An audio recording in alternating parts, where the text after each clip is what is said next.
네, 그 일강에서 영화 역사에서 중요한 일반 역사의 그 몇 가지 아주 굵직굵직한 사건을 정말 뭐 스케치하듯 집어봤고요. 또 그거에 맞춰서 그 영화 역사를 그야말로 정말 뭐 스케치라고 할 수 없을 정도로 아주 진짜 정말 뭐 가볍게 짚어봤는데 좀 과욕인감이 없잖아 있습니다. 제 판단에는. 그렇지만은 그래도 그런 흐름 정도를 여러분이 머릿속에 넣고 가는 것과 전혀 모르고 가는 것은 다르기 때문에 제가 좀 무리하면서까지 그 두 가지를 짚은 거니까 여러분이 양해를 좀 해주시면 감사하겠고요.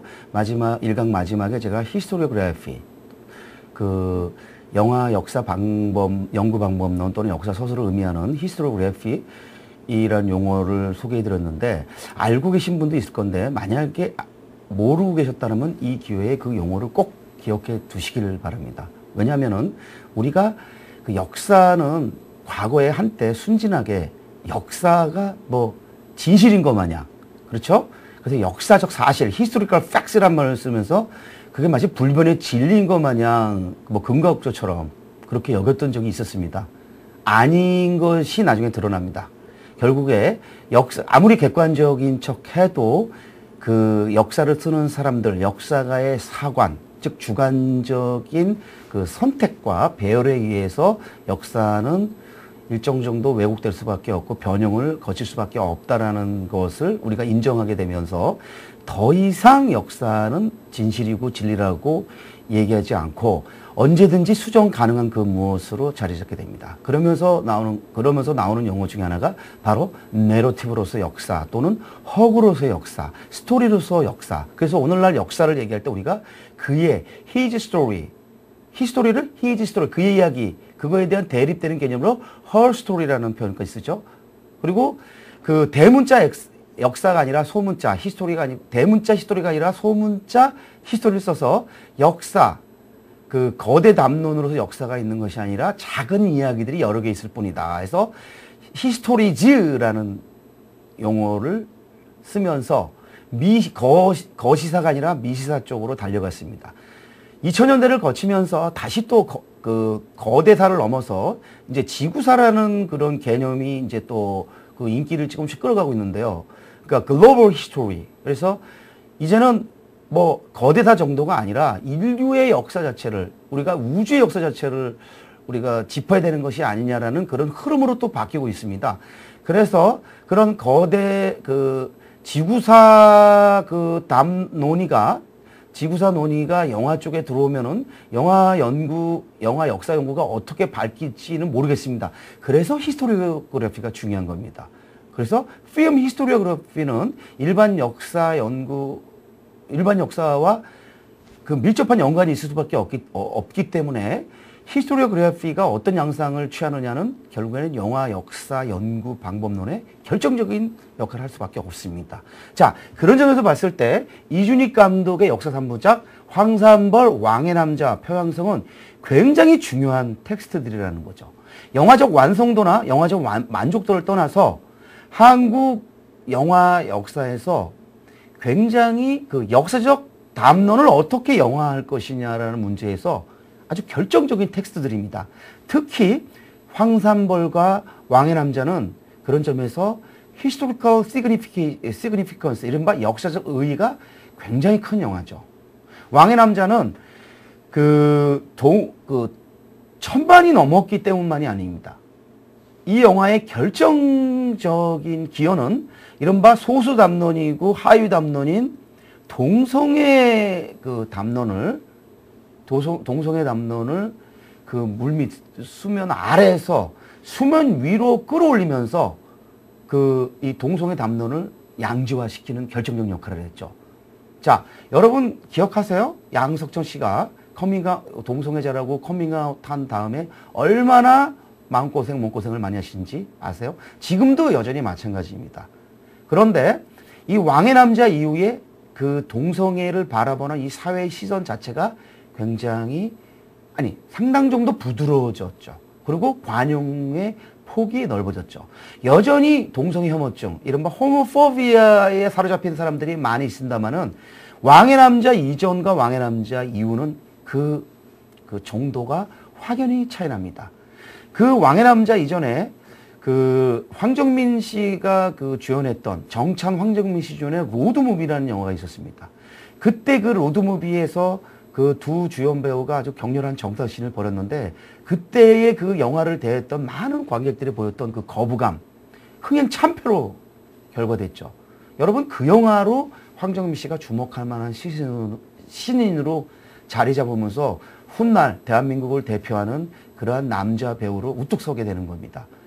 그 영화로 제 기억으로 2002년도에 손예진 씨, 그 연애소설의 손예진 씨와 더불어 한국영화평론가협회의 그 신인상, 남자 신인상을 받게 되는데 그때 사실 개인적으로는 제가 추천을 했고 그 손예진 씨 시상은 제가 했었는데요. 어쨌든 저는 그런 의미에서 개인적 감회가 큽니다. 그 왕의 남자가 선보이기 몇 년 전만 해도 동성애 담론은 그렇게 음지의 담론이었고 동성애 영화에 대해서 그렇게 거부감을 보였던 이 땅의 대한민국의 관객들이 명백한 동성애 영화인 이 왕의 남자에서 그들의 그 동성애를 받아들이고 그걸 받아들였다라기보다는 그거를 관대하게 바라볼 수 있던 그런 여유가 생겼다라는 거죠.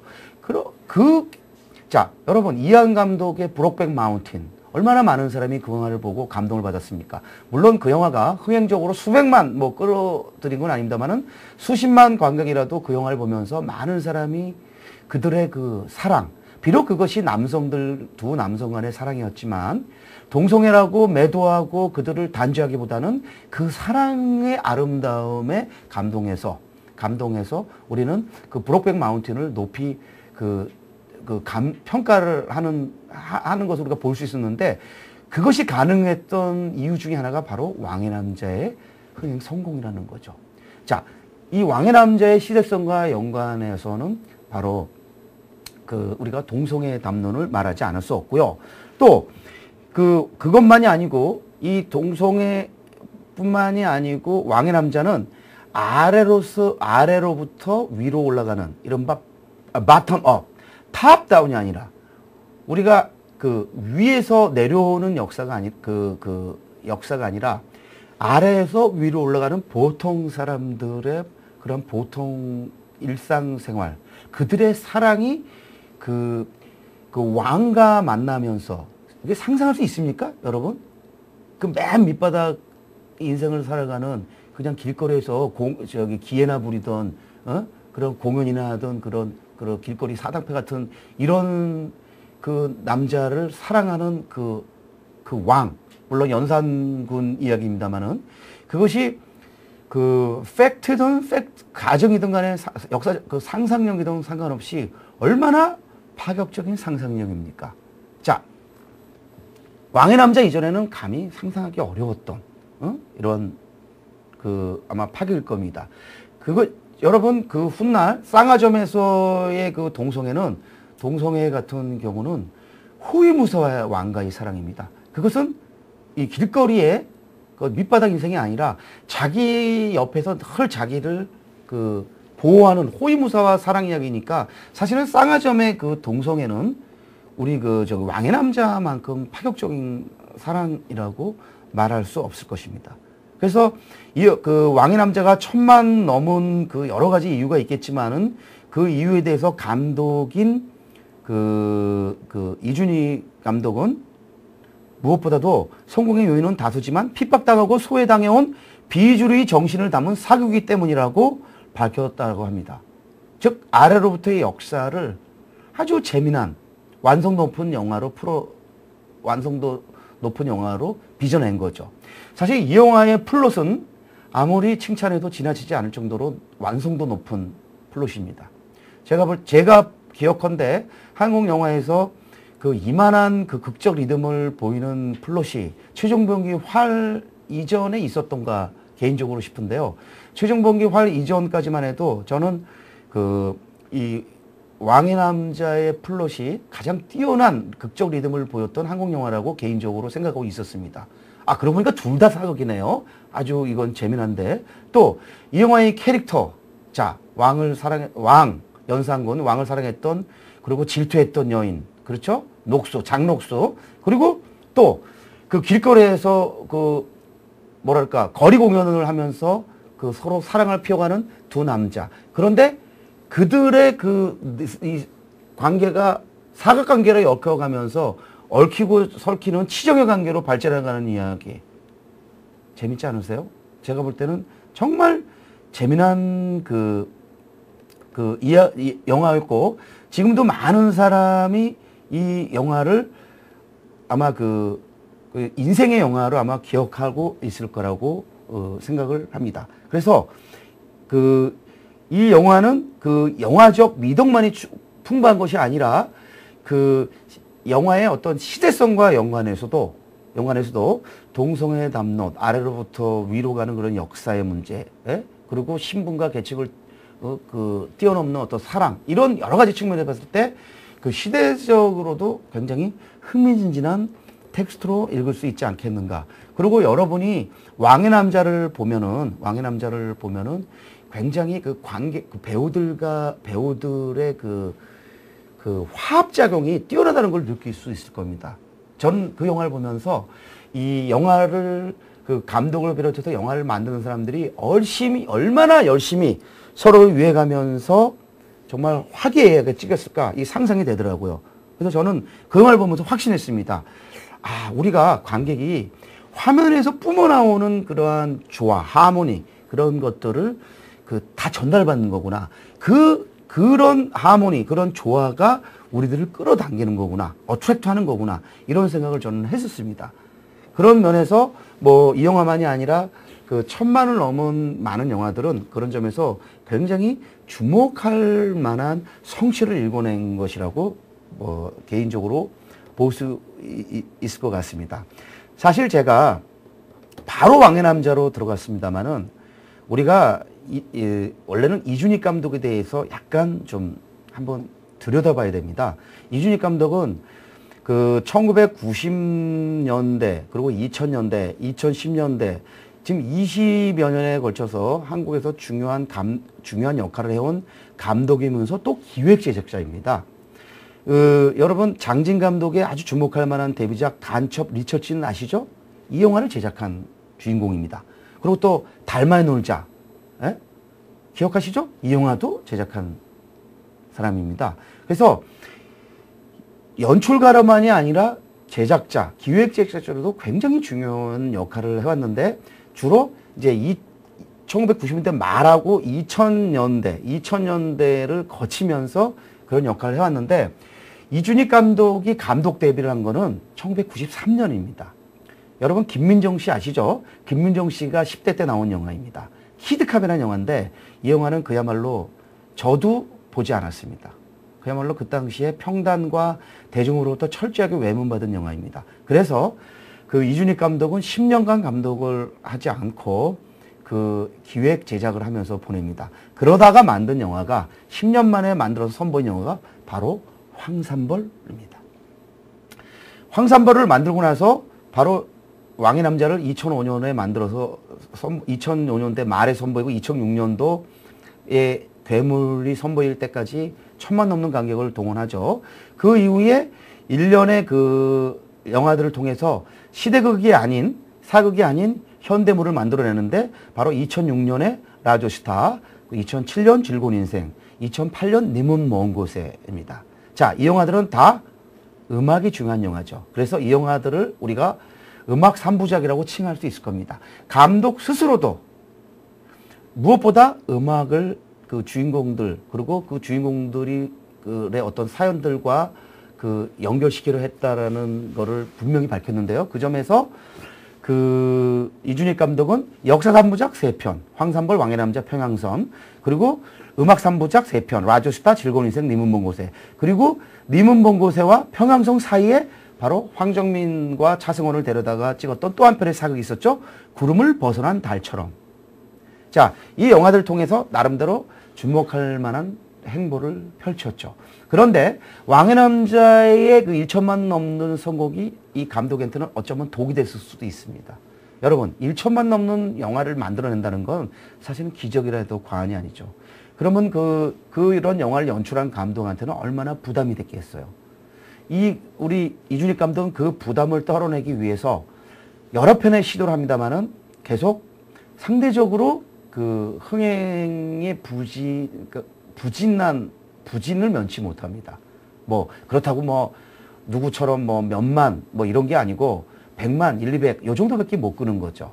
1000만 넘은 그러니까 황산벌로도 약 280만이라는 그 당시 그 황산벌이 성공하기 전까지는요, 한국에서 스크린 사극은 안 된다라는 것이 정설이었습니다.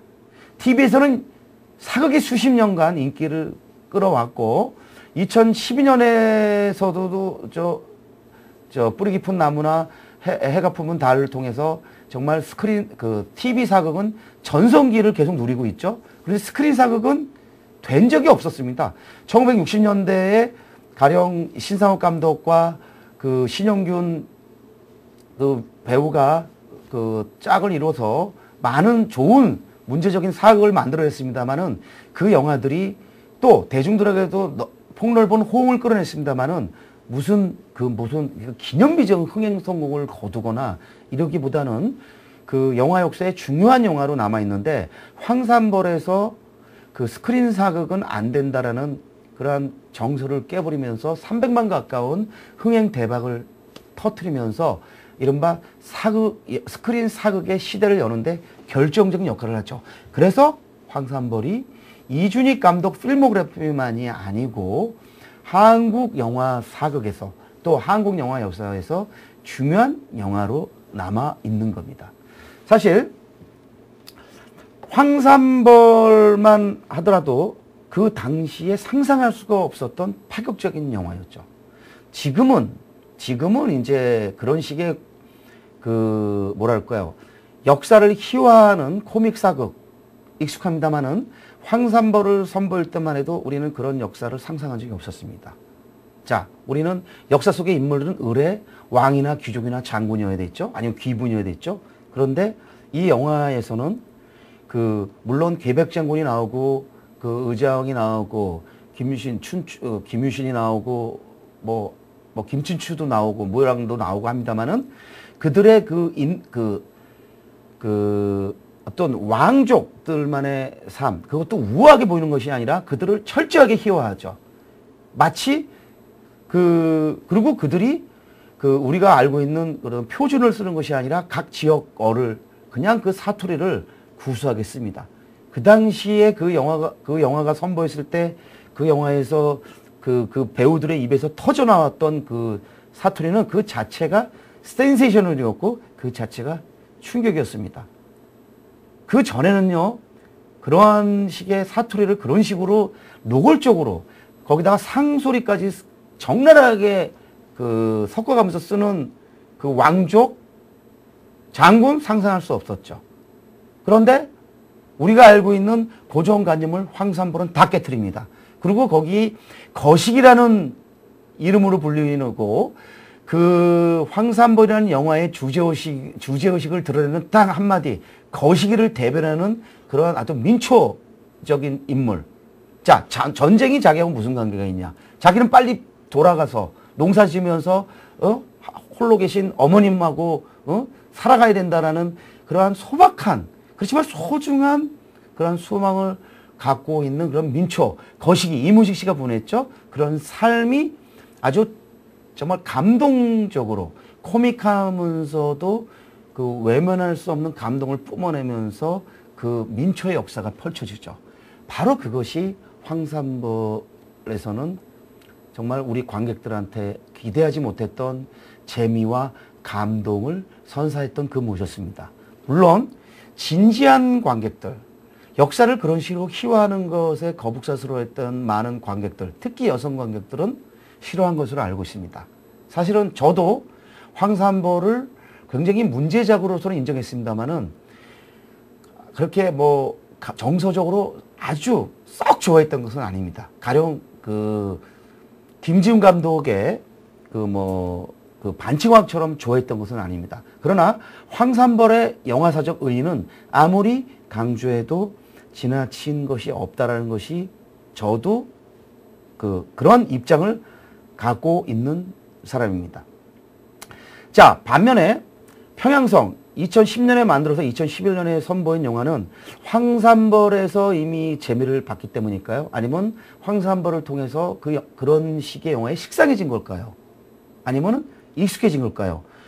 겨우 그 개봉 시점으로 8년 정도의 차이밖에 나지 않았는데 평양성은 그 황산벌이나 왕의 남자는 말할 것 없고 황산벌에도 약 100만 정도 못 미치는 상대적으로 좀 부진한 흥행 성적을 거두고 말았습니다. 그것은 평양성이라는 영화 자체도 문제가 있을 겁니다. 평양성의 그 도입부를 보면 그 황산벌의 도입부와 비슷한 그런 설정이 나옵니다만은 황산벌 때만큼 재밌지는 않더라고요. 그리고 그것이 신선하게 다가오지는 않더라고요. 그런 점에서 그 관객들의 영화 보기 성향이 그 8년 사이에 크게 변한 것이 아니냐라는 생각을 해봅니다. 이준익 감독은 인터뷰에서 그런 말을 했습니다. 자기가 갖고 있는 영화적 그 역량을 다 총집결해서 만든 영화다. 평양성이. 물론 이준익 감독은 그렇게 말했습니다. 본인은 늘 마지막에 만든 최후 영화가 자기의 대표작이다. 그런 의미에서 그 감독은 평양성에 대한 그 애정이 무한한데 그 영화가 상대적으로 흥행부진하면서 결국에 상업영화 감독으로서 잠시 충전의 시간을 갖는 그런 계기가 지금 되고 있는데 개인적으로는 굉장히 바람직한 그러한 판단이고 결단이라고 보고 있습니다. 제가 피렌체에서 만나서 그런 말을 전했고 감독도 그런 말을 하더라고요. 자기가 그동안 너무 그 앞만 보고 달려왔다. 앞만 보고 1년에 한 편꼴로 영화를 만들어 왔는데 사실은 좀 적당히 쉬어가면서 3년에 한 편꼴을 내는 것이 바람직하지 않느냐라는 생각을 하고 있다. 그러면서 조급해하기보다는 좀 이렇게 충전을 하면서 여유 있는 시간을 갖겠다라고 했는데 저는 그 충전이 이준익 감독이 더욱더 성숙해서 왕의 남자, 흥행 측면은 아니더라도 영화적 수준에서 왕의 남자나 라조스타나 이런 그 감독의 대표작을 뛰어넘는 더 문제적 작품으로 돌아올 거라고 기대하고 있습니다. 아마 여러분도 그런 기대를 하지 않을까 그런 생각을 해보고요. 자, 이 세 영화 중에 황산벌과 왕의 남자와 연관해서 여러분 아주 결정적인 그 교재 텍스트를 한 권 소개하겠습니다. 제가 2012 그 작가가 선정한 오늘의 영화와 더불어 또 한편의 교재로 여러분한테 이미 소개한 책인데요. 바로 팩션 시대 영화와 역사를 중매하다입니다. 여러분들한테 이미 처음에 선 보였었는데 여러분이 이 책을 구입하셔서 이미 구입하셨을 거라고 기대합니다만은 구입하셔서 이 책에서 황산벌과 왕의 남자에 대한 서술 부분을 보면 깜짝 놀랄 겁니다. 저는요, 이 책의 저자, 경기대 지금 사학과 교수이신 김규봉 교수처럼 이 황산벌을 파격적이고 독창적이고 인상적으로 해석한 그러한 경우를 본 적이 없습니다. 그 2006년에 초판이 나왔고요. 제가 구입한 이 책은 이 강의를 위해서 구입했는데 2011년 판입니다. 2011년 초판인데 7세입니다. 7세. 자, 1세에서 7세까지 보면 굉장히 꽤 인기가 있었던 책인데 저는 정말 이 책을 통해서 여러 차례 지금 놀라고 있는데요. 이분은 그 전문 영화 역사가인데도 불구하고요. 저희 같은 영화 평론가 그리고 영화 연구하는 그 영화 선생보다 그 영상으로서 역사, 즉 영상 역사에 대한 그 이해도나 그 관용도가 훨씬 더 뛰어납니다. 저는 정말 많이 놀라고 있는데요. 이분은 그 영화를 통해서 역사 교육이 다시 이루어져야 된다는 그런 주장까지 하고 있습니다. 이거는요, 굉장히 파격적인 그 주장입니다. 아직도요, 그 좀 보수적이고 진지한 역사학자들은 그 영상 데이터를 역사 자료로 인정하지 않는, 히스토리컬 데이터로 인정하지 않는 그런 분들도 많습니다. 그런 분들이 사실은 더 다수입니다. 그런데 이분은 바로 그 주입된 그 국민 역사로서의 국사에 대한 문제 제기를 하면서 그 국사를 해체시키고 우리는 그 새로운 역사 수업을 하고 역사 교육을 해야 되는데 그 국사 일변도가 아닌 지방사를 끌어들인 새로운 역사 수업을 해야 되는데 그 역사 수업에 바로 영화를 적극 활용해야 된다는 주장을 펼치고 있습니다.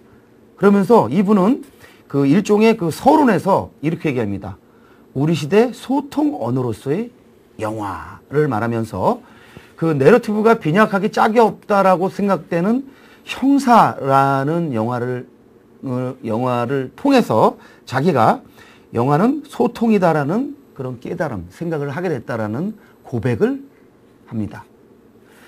그 아주 재미난 대목이 나오는데요. 본인이 볼 때는 내러티브가 빈약하다는 것이 최대 결점이라고 생각했는데 화면 가득 이미지는 넘쳐나는데 스토리 전개가 질이 멸렬했다. 저는 동의하지는 않습니다. 그런데 역사학자로서 이는 그렇게 이 형사를 봤다고 합니다. 그런데 개인적으로 만난 어떤 영화에 정통한 한 분이 이렇게 얘기를 하더라요. 형사를 추천하면서 바로 김기봉 교수가 지적한 내러티브의 공백이 바로 형사의 마력이다라고 말하면서 형사 마니아들은 영화를 보면서 슬픈 눈, 강동원이 분한 슬픈 눈과 사랑에 빠지는 그들 나름의 내러티브를 구성하기 때문에 역설적으로 이 영화만큼 형사만큼 내러티브가 충만한 영화도 없다라는 주장을 하고 자기는 충격을 받았다라는 거죠. 그러면서 이 사람은 이렇게 얘기합니다. 이 교수는 감독이 구현한 내러티브를 읽는 것이 아니라 관객이 그것을 만들어 가면서 각자의 영화를 보는 이런 소통 방식을 나는 미처 몰랐었다. 그들은 영화의 단순 소비자가 아니라 생산적 소비자였던 것이다. 즉 단순한 컨슈머가 아니라 프로슈머였다는 것을 알았다는 거죠. 바로 미래학자 엘빈 토플러가 생산자인 프로듀서와 소비자인 컨슈머를 합성한 프로슈머라는 말을 만들어냈던 문화적 트렌드를 형사 체험을 통해서 알게 됐다는 거죠. 여러분 흥미롭지 않으세요? 그저 한 편의 영화에서 야 내러티브 엉망이야. 많은 평론가들과 많은 영화과 교수들, 영화 저널리스트들이 영화 스타일 과잉이다.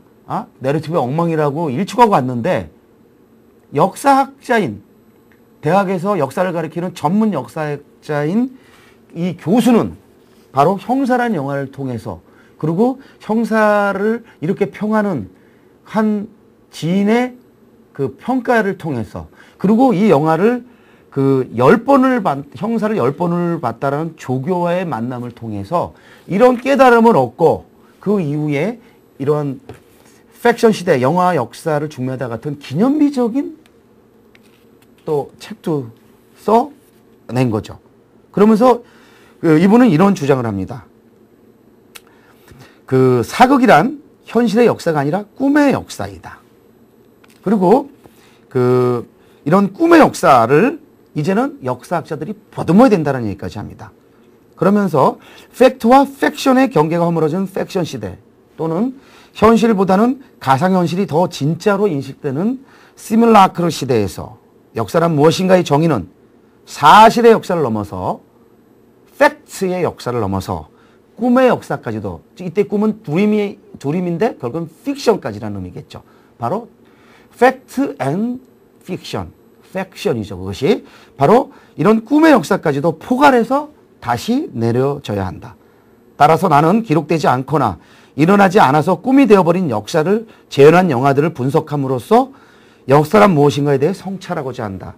그러면서 바로 이 김기봉 교수는 황산벌과 왕의 남자를 그 텍스트로 선택해서 분석해 들어가는 거죠.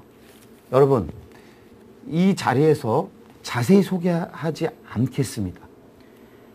이분께서 왕의 남자란에서 사극 열풍과 역사학의 위기라는 진단을 내리는데 왕의 남자가 왜 중요한 것인가를 정말 설득력 있게 피력합니다. 단순히 동성애 문제만이 아니라 여러분 그러면서 이는 아까 말씀드린 그 시뮬라크와 시뮬라숑의 문제까지 짚어 나갑니다. 그러면서 이 왕의 남자 이 항목에서 이런 얘기를 합니다. 기술복제 시대의 역사를 대변하는 것이 바로 사극이다. 기술복제 시대는 그 20세기 초반 전 세계 같은 시대를 풍미했던 발터 베냐민이 바로 그 진본의 아우라, 이제는 원본의 아우라라는 것이 더 이상 그 의미가 없어지고 영화나 사진을 통해서 기술이 한없이 복제되는 것을 가리키면서 우리가 기술복제 시대라는 용어를 썼는데 바로 기술복제 시대의 역사를 대변하는 것이 사극이라는 주장을 하면서 사극 열풍이 끊어지지 않는다는 것은 역사학의 위기는 없고 단지 역사학의 위기만 있을 뿐이라는 사실을 웅변한다. 역사의 위기가 아니라 역사학의 위기라는 것을 웅변한다라고 주장을 하는 거죠. 여러분 2000년대 2010년대를 거치면서 인문학의 위기 논의가 났을 때 많은 대학들이 인문학과를 없애고 했습니다. 그런데 2010년대를 거치면서 많은 기업 CEO들이 인문학을 통해서 리더십을 배우고 그러면서 인문학 열풍이 일어나고 있는데 여러분 2011년에 고인이 된 위대한 CEO였던 스티븐 잡스도 본인의 그 테크놀로지의 그 베이스에는 인문학적 사고가 있었고 인문학적 소용이 있었다는 것을 분명히 강조한 바 있습니다. 그래서 단순한 IT 사업가로서 스티븐 잡스가 아니라 인문학자로서의 스티븐 잡스가 재조명되고 있는데 여러분 그런 점에서 봤을 때 인문사철로 대변되는 그 인문학 시대의 역사학이 아니라 역사의 위기. 자, 그러면 어떻게 역사학이 나아가야 될 것인가? 라는 그 방향 제시를 김기봉 교수가 하는데 이 방향 제시가 절대적으로 옳다라고 말할 수는 없습니다. 이것은 이분의 주장일 것입니다. 이 주장에 아주 거품 물고 반대하시는 분도 있고 비난하는 분도 있을 것입니다. 그러나 이분의 주장 저희는 외면해서는 안 된다고 저는 보고 있습니다. 그런 의미에서 이 책을 적극적으로 교재로 제시하는 만큼 이 왕의 남자와 황산벌을 넘어서서 이 전체 이 책의 이 주장과 어떤 논지를 여러분이 정말 숙지해 보기를 강권하고 싶습니다. 그러면서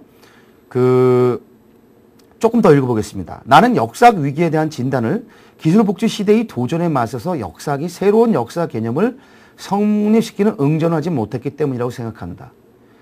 기술복제 시대에서 역사는 더 이상 과거라는 원본의 아우라에 의거해서 이전에 누렸던 역사는 생의 스승이라는 예배적 가치를 견제할 수 없다. 기껏해야 박물관의 노임으로서만 얻게 되는 전시적 가치만을 향유할 뿐이다. 이런 역사학의 무능력을 대신해서 사극은 과거에 대한 현재적 이미지의 창출을 통해 역사의 사용 가치를 높이고 있다. 이제 역사가는 과거라는 원본의 종말과 과거 이미지의 전성기를 맞이하여 시뮬라크로서의 역사의 가능성에 대해 진지하게 성찰해 보아야 한다. 자, 여러분 사실 이 황산벌에서 거시기로서의 역사를 서술하는 대목은 정말 솔직히 놀람과 감동 그 자체입니다. 저는 개인적으로 기회가 되면 김기봉 교수를 만나서 가르침을 받고 싶습니다.